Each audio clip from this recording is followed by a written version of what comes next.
By 1860, the value of enslaved human beings in the American South exceeded the value of all the factories, railroads, and banks in the United States combined. $4 billion in 1860 currency, walking, breathing, and picking cotton. That number is 4 times the federal government's annual budget, larger than the entire national debt, and more than the cost of the war that would soon consume the continent. $4 billion of concentrated capital with legs, chained to a system that demanded perpetual expansion. When that number meets an economic mechanism built on mobility and free labor, something has to break. What you're about to witness isn't a story about morality or politics, it's about the math that made war the only possible outcome. And the question haunting every historian who truly understands the numbers: what happens when half a nation's wealth depends on something the other half has decided to destroy? Your high school history teacher told you the Civil War was about slavery. That's like saying a heart attack is about cholesterol, technically true, but utterly useless for understanding why the body failed. The textbooks taught you the fundamentalist narrative: virtuous North, evil South, slavery as moral stain, war as righteous crusade. Then came the revisionists, who blamed blundering politicians and failed compromises, turning the war into a tragic accident that could have been avoided if only cooler heads had prevailed. Both narratives are comfortable because both let you feel righteous. The fundamentalist narrative lets you judge the past. The revisionist narrative lets you feel wise, understanding both sides. But both are surface level. Both miss the economic mechanism operating beneath the politics, the morality, and the personalities. Because the war wasn't caused by ideas, ideas are cheap. The war was caused by 2 economic systems that could not coexist on the same continent. And when systems collide, ideas don't matter. The mathematics of survival override the philosophy of morality. Here's what the textbooks don't tell you: the Southern economy wasn't an inefficient relic. By 1860, it was one of the most profitable economic systems in human history. Per capita income in the South was higher than in the North until the 1850s. Slaves were the most valuable asset class in America. And that profitability is exactly what made war inevitable. Economics isn't about money, it's about mechanisms. A mechanism is the invisible architecture of incentives and constraints that make certain behaviors inevitable and others impossible. Gravity doesn't care about your intentions. Economics doesn't care about your morality. The mechanism determines the outcome, and it always has. By 1860, America had developed 2 entirely different economic mechanisms operating in the same political system.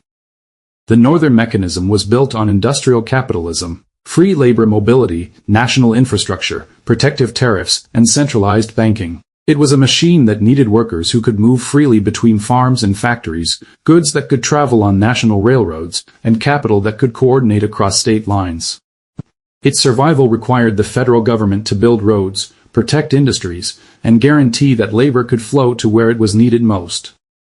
The Southern mechanism was built on slave capitalism, forced labor, cotton monoculture, free trade, and decentralized finance. It was a living organism that needed fresh land to plant cotton, fresh bodies to work it, and a federal government that would never interfere with the property rights that made it all possible. Its survival required federal protection of slavery's expansion, low tariffs that wouldn't choke cotton exports, and the absolute prohibition of any law that could threaten the slave property asset class. These 2 mechanisms were not merely different, they were opposite. The northern model required labor mobility, the southern model required labor captivity. The northern model required internal improvements, the southern model resisted federal spending that would benefit the North. The northern model required protected markets, the southern model required free trade to sell cotton to Britain. Every northern economic priority was a southern threat. Every southern economic priority was a northern threat. And the federal government, the referee, the neutral arbiter, was forced to choose between the 2. It chose. And the other side went to war. In 1860, a prime field hand cost $1,800, about $55,000 in today's currency. That was the price of a skilled tradesman's home, a small farm, or an industrial machine. Southern planters held mortgages on human beings the way modern financiers hold mortgage-backed securities. Slaves were collateral for loans, capital for investment, and the foundation of a financial system that extended far beyond the South. Northern banks ensured the slave trade. Northern shipping companies transported enslaved people. Northern insurance companies underwrote the plantations. Northern textile mills consumed the cotton. The slave economy wasn't separate from American capitalism, it was American capitalism. Historian Gerald Gunderson's analysis found that the present value of slave property in 1860 exceeded the total value of all Northern manufacturing assets. $4 billion was not just wealth, it was the wealth. The largest concentration of capital in American history. And here's the detail that ruins the moral narrative: slaves were getting more valuable every year. Between 1840 and 1860, the average price of a slave increased by 60%. The system was winning. It was more profitable, more efficient, and more integrated into the national economy than any historian willing to tell you the truth about slavery has been willing to admit. The North wasn't fighting a dying institution, it was fighting one of the most successful financial mechanisms the world had ever seen. Cotton is not a patient crop. After a decade of intensive planting, the soil gives out. Yields collapse. The planter must move west, to fresh land, where the earth hasn't been gutted by years of extraction. This wasn't a choice, it was a biological and economic necessity. Cotton was an agricultural vampire, and it was always hungry for fresh territory. Between 1820 and 1860, cotton production expanded from the coastal South to Louisiana, Mississippi, Texas, and Arkansas. This wasn't just growth, it was survival. The Southern economic mechanism required new lands to maintain its profitability. And those new lands required slave expansion to make them productive. Each new territory brought more slaves, which required more new territories to sustain them. The expansion was self-perpetuating. Feed the mechanism, or let it die. This is the crucial economic insight that historians bury under moral arguments. The Missouri Compromise of 1820 and the Kansas-Nebraska Act of 1854 weren't political gestures, they were existential battles over whether the Southern mechanism could continue to expand. Every new territory was a potential victim, free soil or slave soil. And as historian David Potter wrote, the issue of slavery in the territories was not an issue of principle alone, it was an issue of power. The power to survive. The North saw this clearly. Free soil advocates weren't primarily motivated by moral outrage. They understood that if slavery's expansion was blocked, the Southern mechanism would eventually collapse. The fight over new territories wasn't about ideals. It was about strategy.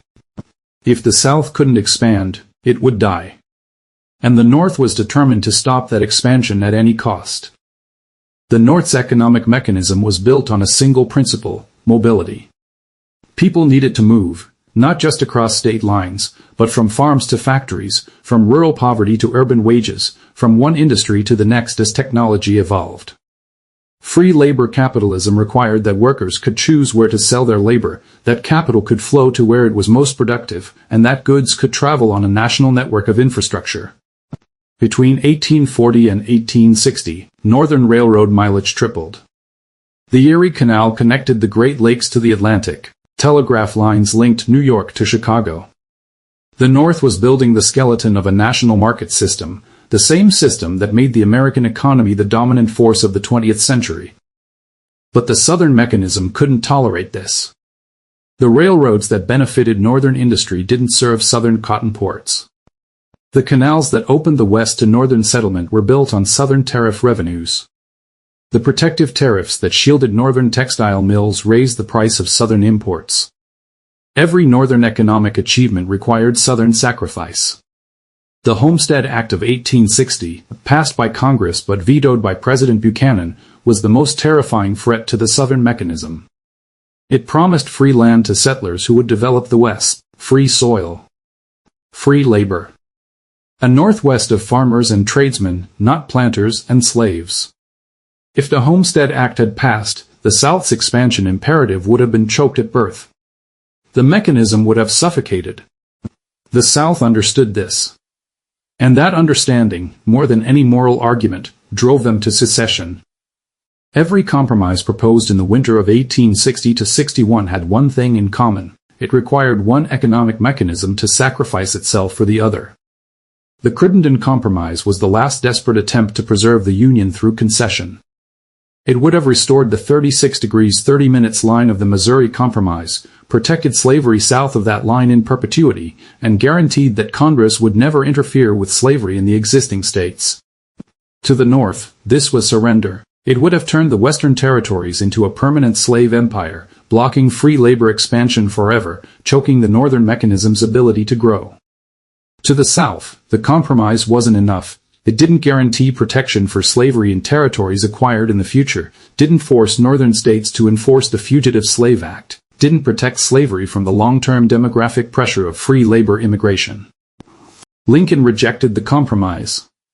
Historians have debated this for 150 years. Was he intransigent? Principled? Short-sighted? But the economic calculation is clear. Lincoln understood that if the Southern mechanism was allowed to expand without limit, it would eventually dominate the nation. The South's political power, its representation in Congress, its control of the Supreme Court, its ability to veto any federal legislation that threatened slavery, would grow with each new slave territory. The North would eventually be marginalized, its economic model extinguished. Lincoln chose war, not because he was a moral crusader, though he was, but because he understood that the Southern mechanism had to be broken. As he wrote to Alexander Stephens in December 1860, "You think slavery is right and ought to be extended, while we think it is wrong and ought to be restricted. That, I suppose, is the rub. It certainly is the only substantial difference between us." Gerald Gunderson's economic analysis of the Civil War reveals a chilling calculation. The present value of slave property in 1860 was roughly 6 times the cost of the Civil War. Fighting to preserve slavery was a rational economic choice. The South was protecting an asset class worth far more than the cost of war. The Confederacy wasn't driven by ideology, it was driven by the spreadsheet. The North had its own calculation. The Union had invested billions in internal improvements, banking systems, and industrial capacity. If the South seceded, that investment would be shattered. The national market would dissolve. The Northern mechanism would collapse into fragmented regional economies, each fighting for survival. War was expensive, but peace at the cost of Southern independence was more expensive. This is the reality that historians of the blundering generation refuse to confront. The politicians in Washington in 1860 weren't blundering. They were dealing with 2 economic mechanisms that had become mathematically incompatible. There was no possible compromise because compromise would have required one side to commit economic suicide, and neither side was willing to die. As economic historian Roger Ransom has documented, the Civil War wasn't a failure of politics, it was the only possible resolution of 2 economic systems that had grown too powerful and too incompatible to coexist. The war was inevitable not because of ideology, but because of arithmetic. And the arithmetic, as always, was unforgiving. The North won the Civil War. And then it lost everything. The war cost the federal government $5.2 billion, more than the value of the entire slave asset it had just destroyed. The national debt ballooned from $65 million in 1860 to $2.6 billion in 1865, a 40-fold increase. The new national banking system, created to finance the war, concentrated wealth in northern financial centers, destroying the decentralized banking model that had served the South.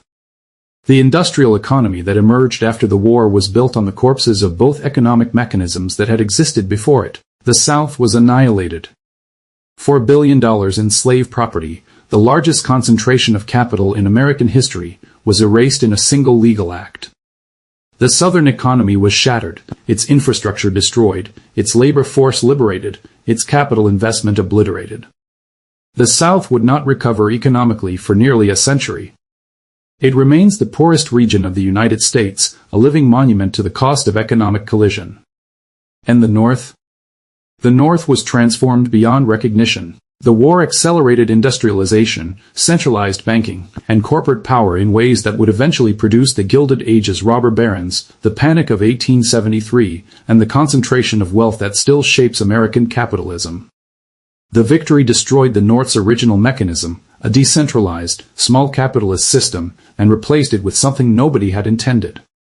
The irony is devastating. Both economic mechanisms were annihilated. The winner lost everything, just in different ways. The South lost its assets.